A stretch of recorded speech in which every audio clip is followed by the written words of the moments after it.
Today we got the worst number yet in a string of bad housing data, and it sent shares of the home builders tumbling again. Sales of newly built homes in September fell 5.5% for the month, down 13% annually, to the slowest pace in nearly 2 years. This number is so critical because it measures signed contract. That is, buyers out shopping in September when mortgage rates jumped. Those buyers were making the calculation, can I afford this home with these rates? And clearly a growing number were saying no. Prices were down slightly, but that may just be because more of the lowest priced homes are getting deals, skewing that median price lower. Mortgage applications to buy a home are now unchanged from a year ago, despite what had been very strong demand before rates shot up. Tomorrow, we get pending home sales, which also measure signed contracts, this one for existing homes.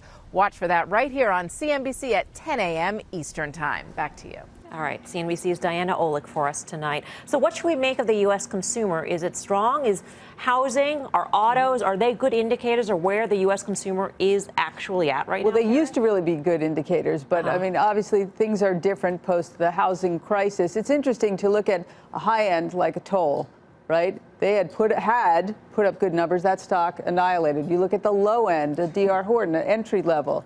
That stock also annihilated. I think it's just going to take time for people to adjust, for the sellers to adjust their prices, and companies that build new homes to maybe adjust their prices to help with the higher mortgage rates. But I think the individual he's employed, he or she, right? Wages are rising. Wages are going higher, right? We're seeing oil come in a little bit. That's good. Maybe it is somewhat of the millennial effect of wanting to buy houses later. I'm not fully sure, but I think the consumer is still there. I don't think we need to read through weak housing onto that. You know, it's interesting. I think it's putting on a recession trade. But if you actually think of what we do for a living, how come all the negatives are progressive and all the positives are static?